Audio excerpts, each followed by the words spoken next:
does the relationship between labor and these automotive companies, what was that relationship like in the beginning, and did that change as over the course Right. of Henry Ford's life, Oh Billy Graham's yes. life?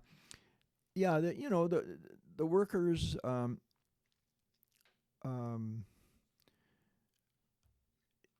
flooded to this area from all over the country as this industry grew.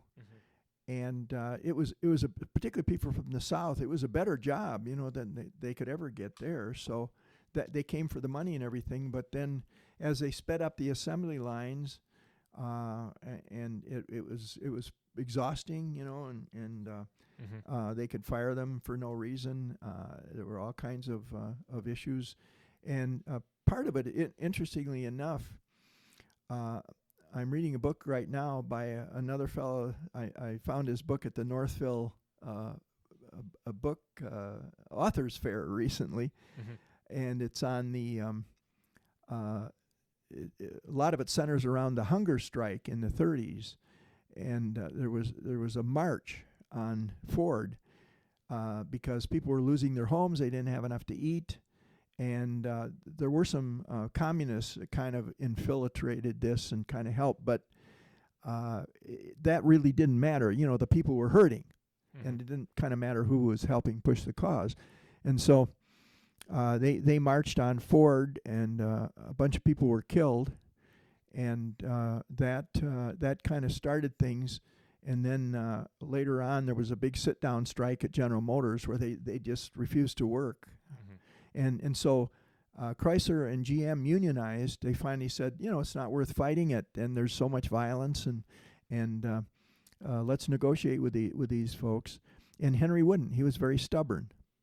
And so then later on, about 4 years after that, there was a famous Battle of the Overpass where Walter Reuther was trying to sign some petitions, get people to sign petitions to join what he was forming, the UAW.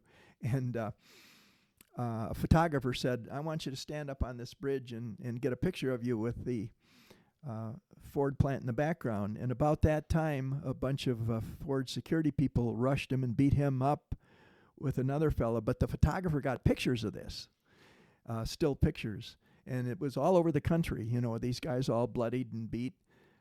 And so, again, supposedly, and it's pretty much authentic, that Clara Ford went to Henry and said, these other companies have unionized. I'm tired of the violence. Henry felt that he was taking care of his people, and he did. When things were small, he was good. He would loan workers money, or he would give them money if they were hurting. He was a compassionate person. But as it grew, he couldn't do that anymore, and so he thought he was taking care of him. Anyway, she said, I'm going to leave you if you don't settle with the union, and this violence keeps going. And so then they finally, he was the last one that settled with the UAW.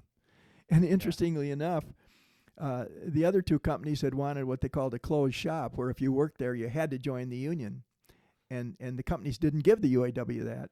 And when Ford signed their contract, they got a union shop.